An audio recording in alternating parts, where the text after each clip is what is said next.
వ్యక్తిగతంగా తెచ్చడం బాగా నేర్చుకున్నాడు. అంటే జగన్ గారు ఏం మాట్లాడరు, ఏవైనా నేను తిడితే నోరెత్తాడు. అందుకనే ఎదవలారా సన్నాసుగా తిట్టారు. నేను అంటాను, ఇలాగే తెలంగాణలో ఒకసారి కేసీఆర్ గారిని విమర్శించాడు పవన్ కళ్యాణ్ గారు. కేసీఆర్ గారు పబ్లిక్లో ఏమన్నారు, అరే పవన్ కళ్యాణ్ నా కొడక నేను చిటికేస్తే తునకలు అయిపోతా ఉన్నాడు అన్నారు. మీకు తెలుసుగా అందరికీ. ఏం మాట్లాడలేదే ఫ్యాన్స్, కేసీఆర్ గారు ఇంటికి వెళ్ళలేదే, కేసీఆర్ గారి కుటుంబాన్ని తిట్టలేదే, ఎక్కడికి పోయారు? అందరికీ లాంగ్ రన్లో పాస్ వచ్చినాయా? ఎందుకన్నాడు అంత పెద్ద మనిషి, ఒక ఉద్యమకారుడు అంటే ఎంత నువ్వు హీనంగా మాట్లాడతావు ఎదుటి పురుషుల్ని లెక్క లేకుండా. ఓకే, సినిమా ఇండస్ట్రీలో చేస్తున్నావు, సైకోగా చాలా ప్రవర్తించాను, నేను కూడా సినిమాలో చూసా. నువ్వు కూడా ఒకసారి నా భార్యను పడ్డావు. నైట్ 10:30 ఫోన్ చేశాడు ఒకసారి, ఏంటి నా చెప్పకుండా వెళ్ళిపోయారు, మీరు పిచ్చోళ్ళు అనుకున్నారా అని పవన్ కళ్యాణ్ అన్నాడు. ఆ సినిమా వచ్చింది చూడండి, పార్ట్ 1, 2 వచ్చింది ఆ మధ్య. ఏ సినిమా అన్నది? సర్దార్. అది 2వ భాగంలో. నేను ఎప్పుడు చెప్తాను, అయ్యా నేను 9కి వస్తాను, 6కి వెళ్ళిపోతా టైంకి. అది ఇండస్ట్రీ అంతా తెలుసు. నైట్ అంటే ఎప్పుడన్నా 6కి అయితే ఈవినింగ్ నైటు 10:30 చేయగలను. ఆరోగ్యం బాగాలేదు, ఒకసారి ఆపరేషన్ అయింది, అది తగ్గలేదు అని చెప్పితే అందరూ ఓకే అన్నారు. ఇలాగా పవన్ కళ్యాణ్ గారి సినిమా కూడా మేనేజర్ చెప్పాం, మేనేజర్కి కోఆర్డినేటర్ పిలిచి, బాబు నైట్ అంటే ఓకే ఈవినింగ్ 6కి వెళ్ళిపోవచ్చు సార్ మీరు అన్నారు. అలా చేస్తూ ఉండగా ఒకసారి సార్ పవన్ కళ్యాణ్ గారు ఆ పార్టీ ఆఫీస్ పనుల మీద వెళ్ళారు, పార్టీ పనుల మీద, అందుకని అప్పుడు 4 ఈవినింగ్ దాకా చేశా, 4 దాకా చేస్తే తర్వాత అక్కడెక్కడో శంషాబాద్ దగ్గర ఒక సాంగ్ తీస్తున్నారు, అక్కడ మీరు రాండి అన్నారు. నైట్లో ఎందుకు వస్తాను, పక్కలు చేశా కదా అన్న. కాదు పక్క ఆయన కాంబినేషన్లో చేయాలండి, ఓ పని చేయండి సార్, వచ్చి ఒక 2-3 అవర్స్ ఉండి వెళ్ళిపోండి అన్న.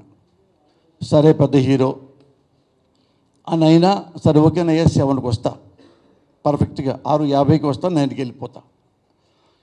వచ్చా, ఎవరు రాలా, కూర్చున్నా. 6:50, 7, 7:30, 8, 8:30 ప్రతి పావు గంటకి మేనేజర్ పిలిచి చెబుతున్నా, ఏమండి 9 తర్వాత ఇంటికి వెళ్ళాలి, పెళ్ళామిట్లో ఉన్నారు, నా ఆరోగ్యం బాగాలేదు అంటే, అదే సార్ నేను చూస్తున్నా, రాలే 9 దాటింది, హీరో గారు రాలా, ఇంక మిగతా వాళ్ళు రాలా.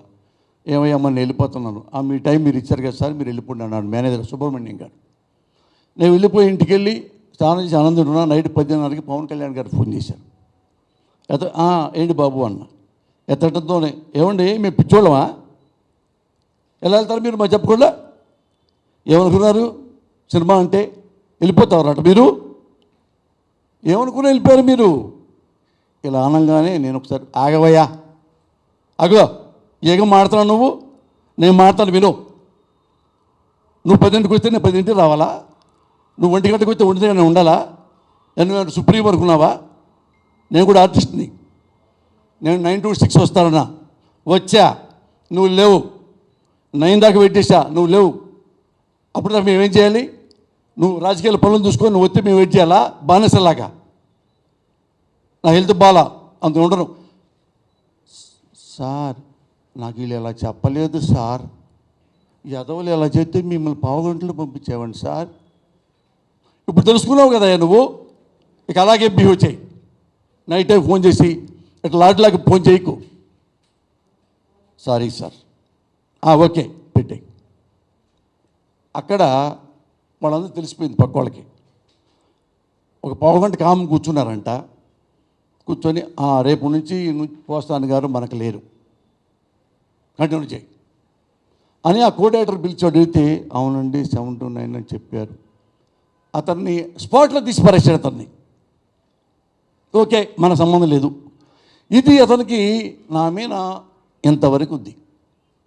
ఆయన నేను ఎప్పుడు పగలో పెట్టుకునే మెంటాలిటీ లేదు నాకు. తెలుగు ఇండస్ట్రీలో ఒక్కరు కూడా నాకు శత్రువు లేరు.